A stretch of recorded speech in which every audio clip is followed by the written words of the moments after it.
Gerardo, en este caso Piñeiro, que es concejal de la UCR, nos va a comentar un poquito cómo está viendo. Con él todavía no hablamos sobre esta nueva vuelta a fase uno aquí en Formosa, y tenemos entendido que estuvo recorriendo parte de la región en Corrientes. Y bueno, algunos dirán no podemos comparar, ¿no? Pero uno viene con una idea y de una o de otra forma se fija cómo se están haciendo las cosas aquí en otras provincias.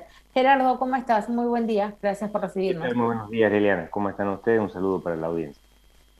Bueno, ¿cómo ves el regreso a fase uno? ¿En qué contexto deberían analizarse desde tu punto de vista? Y desde mi punto de vista, yo particularmente creo que el contexto de la fase uno ha demostrado a lo largo de todo lo que ha sido el mes de mayo que no ha tenido grandes éxitos de lo que se buscaba en materia sanitaria. Eh, Tuvimos el pico más alto de contagio desde el marzo del 2020 a esta parte. De la cantidad de contagio fue todo con mayor virulencia, mayor cantidad de muertos por la infección de la pandemia.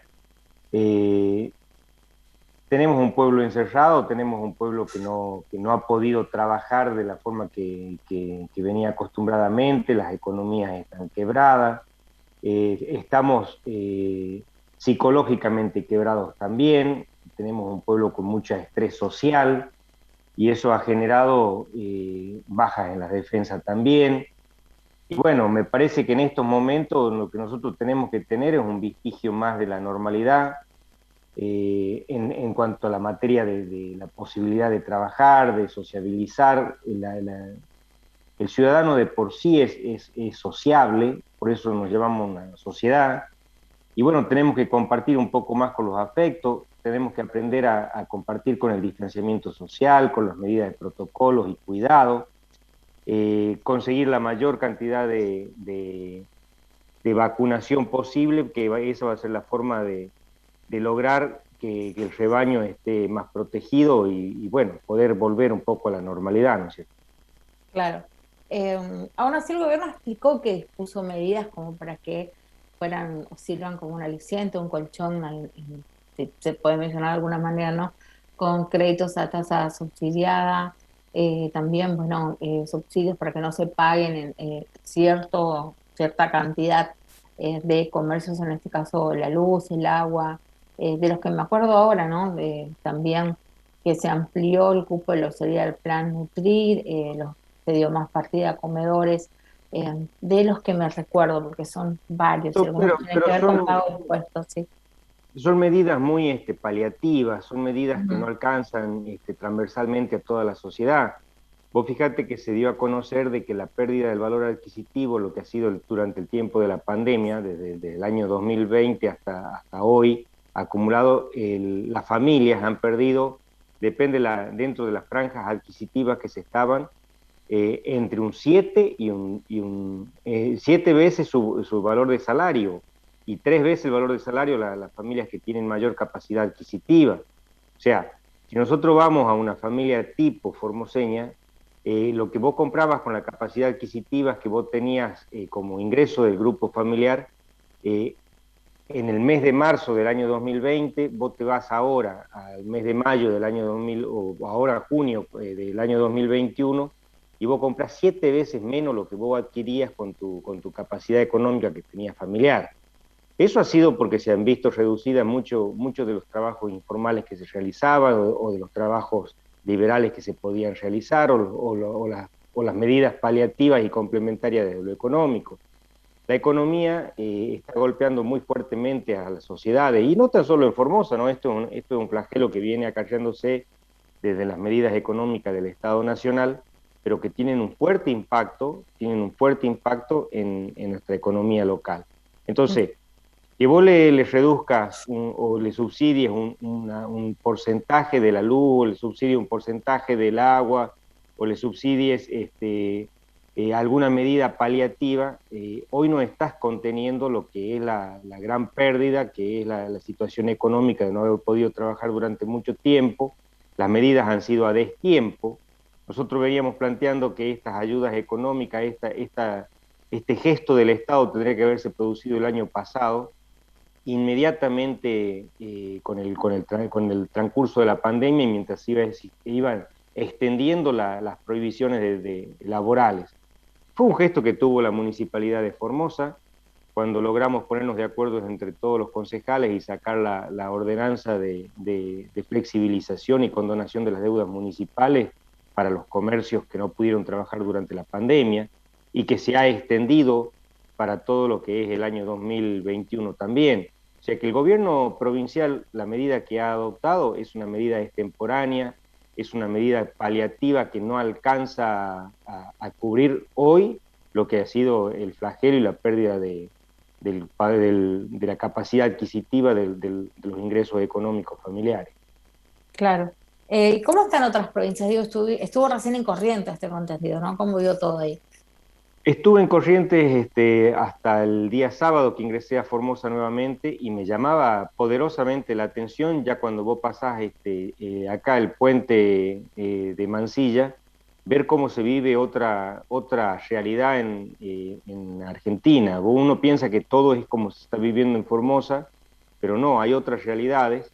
El Chaco, la forma que está produciendo las rutas del Chaco, cómo se saca la producción, el campo, cómo ha trabajado, la industria, cómo funciona, en Corrientes lo mismo, en Entre Ríos lo mismo, pero me impactó fuertemente por lo que tuve que quedarme casi 4 o 5 días en Corrientes, haber visto la, la forma que convive la sociedad correntina, donde hace una vida casi absolutamente normal, a pesar de que ellos habían habían bajado de fase, ya estaban en fase 5 y habían bajado a fase 3, pero sin embargo los espacios públicos estaban, la gente salía, podía hacer su vida normal, podía hacer su vida social, siempre respetando, y vos veías con absoluta normalidad el uso del barbijo, el respeto a los distanciamientos, vos podías en una confitería sin límite horaria, más allá de que no podías estar hasta más de las 12 de la noche, pero podías ir a tomar un café a las 8 de la mañana y retirarte a las 12 de la noche si querés, no tenías que pedir turno, podés ir a comer, la gastronomía está abierta, la hotelería está abierta, el turismo está abierto, el tránsito está abierto, los comercios, todo, absolutamente todo el comercio está abierto, desde una joyería que no es esencial para muchos, está abierto como una farmacia o un comercio de venta de electrodoméstico o calzado. En Corrientes se está haciendo presencial el sistema de clases, que estaba suspendido por 4 días, pero ver a los chicos salir de las escuelas con barbijo, llevando sus útiles, su guardapolvo, era algo que a mí me llegó a llamar y sacar fotos, porque no, o sea, habíamos perdido ese rol de la normalidad, lo habíamos perdido y vos te das cuenta de lo valioso que es cuando no lo podés ejercer, cuando no lo podés tener, ¿no? Cuando estás como pueblo privado de muchas cosas. Sí, que no es para nada fácil. Yo inclusive tenemos algunas imágenes ahí, me imagino que como estoy en casa no puedo ver qué tal las habrá pasado el señor director, ¿no? Sobre cómo está Corrientes. Entonces, digo, ¿cuál debería ser el rumbo desde su punto de vista de ahora en más? Cuando Porque yo fase logro, 1 tenemos hasta el 6. Nadie quita que se puede llegar a prorrogar. La idea se supone, por supuesto que los que analizan eso todos los días son los que van a decir hasta qué punto es tan viable o no, pero no se descarta que sea hasta el 11, porque empezó lentamente a bajar, o al menos eso explicaban ayer en la conferencia de prensa, que empezó a bajar el número de contagios y decesos, ¿no? Eh, ¿Cuál debería ser el rumbo desde su punto de vista? mira, a mí me parece que nosotros tenemos que volver a tomar una cierta flexibilidad de las actividades, Ajá. volver a las clases presenciales.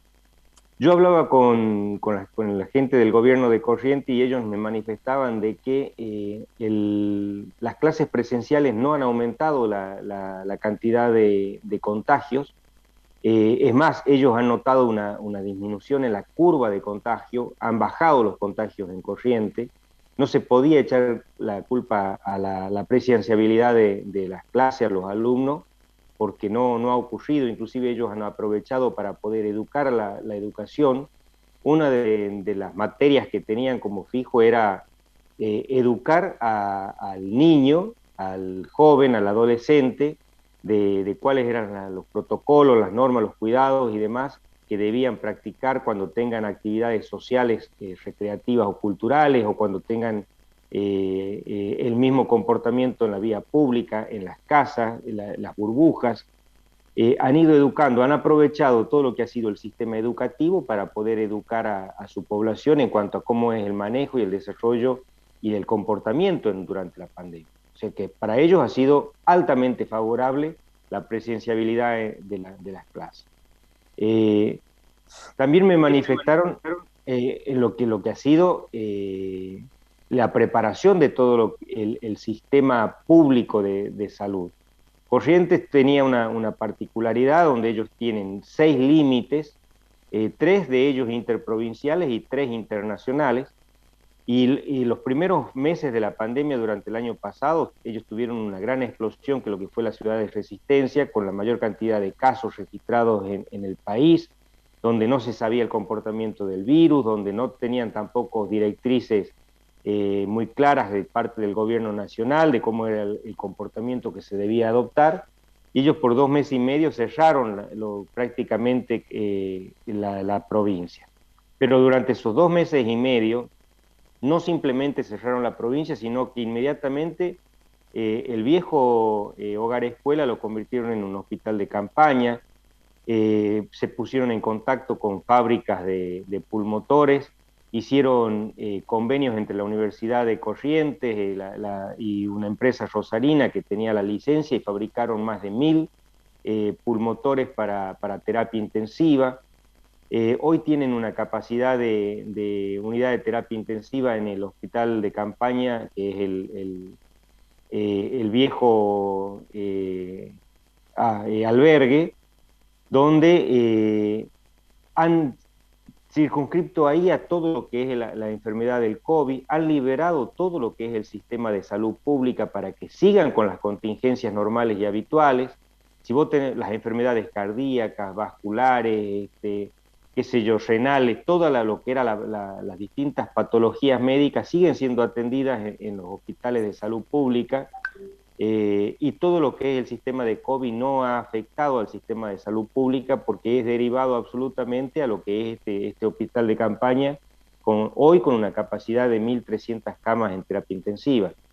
Con lo cual eso ha facilitado a Corrientes a poder seguir con todo lo que es la atención médica primaria y la atención de complejidad dándose en forma normal y habitual a través del hospital escuela, a través de los distintos hospitales a lo largo y a lo ancho de la ciudad de Corrientes, de la provincia de Corrientes, y toda una estructura sanitaria paralela para lo que es la atención del COVID. Así que ellos me manifestaban de que esa ha sido una de las formas de poder aislar, porque si vos incorporabas al sistema de salud, como por ejemplo nosotros, que vamos a hacer un testeo en el hospital central o en las salas de los barrios, inmediatamente estamos poniendo en riesgo al resto de la salud pública con la posibilidad de contagio de COVID. O sea, que ellos han sacado todo lo que ha sido en materia de manejo del COVID, ya sea de diagnóstico o de tratamiento, por fuera de lo que ha sido el sistema de salud pública de las otras contingencias. Eso yo noto como una diferencia absoluta. Yo, antes de viajar, me tuve que hacer el PCR para irme con resultado negativo, para poder salir de la ciudad y para poder salir de la provincia y para poder ingresar con tranquilidad y para mi propio control. Y me fui y me hice en la sala del 2 de abril, que era la más cercana a mi domicilio, donde se estaba realizando, y vos veías que primero que tuve que transitar por el Hospital Central, la UPAC, la sala del barrio Independencia, la sala del barrio 2 de abril, el Pucú, y en todos esos lugares, si yo hubiese sido asintomático y hubiese sido un portador del virus, he andado desparramando el virus por todos los centros de salud pública de la ciudad. Y con lo que genera eso, la posibilidad inmediata de contagio de todo un sistema de salud público. Bueno, eso en Corrientes me explicaba que ellos han cortado de cuajo, ellos lo han cortado de raíz y han hecho todo un sistema paralelo para la atención, un sistema paralelo para la prevención, un sistema paralelo para la detección de los casos, liberando al sistema de salud pública de cualquier posibilidad de contagio de COVID o cualquier tratamiento directo o indirecto con el COVID. Claro, gracias por la comunicación, Gerardo, ¿eh? Vamos a ver No, cómo por favor. evoluciona todo, porque pasa rápido, en breve va a ser 6, y ahí Yo, bueno, vamos a ver cómo sigue todo. yo pongo todos los votos y toda la fe que ya vamos a ir vacunándonos las mayores franjas de las sociedades, vamos a estar volviendo a la normalidad y tengo la esperanza de que todo esto pase y volver a ser la gran comunidad que éramos, afectiva, social, culturalmente, como nos merecemos. Así que fuerza, los formoseños vamos a salir adelante y estoy convencido de que esto va, dentro de poco va a ser simplemente una anécdota social. Bueno, gracias por la comunicación. No Eh, a usted. Gracias, Liliana. Escuchamos al doctor Gerardo Piñeiro, que también reconoce, es no solamente abogado, sino también concejal de la UCR, nos dio su punto de vista, estuvo por Corrientes, algunos datos sobre cómo se maneja la cuarentena y las pandemias en otros puntos del país. Nada viene mal, todo sirve como para ir viendo también y haciendo comparaciones, ¿no? Algunos dirán, no es el contexto, o no debería medirse todo con la misma vara, ¿no? Y eso lo dejamos ya a criterio suyo. Nosotros presentamos las diferentes visiones de una realidad. Me parece que esa es la manera más sana de hacer periodismo, y no decirles que tienen que pensar sería más que aburrido y completamente fuera de lugar.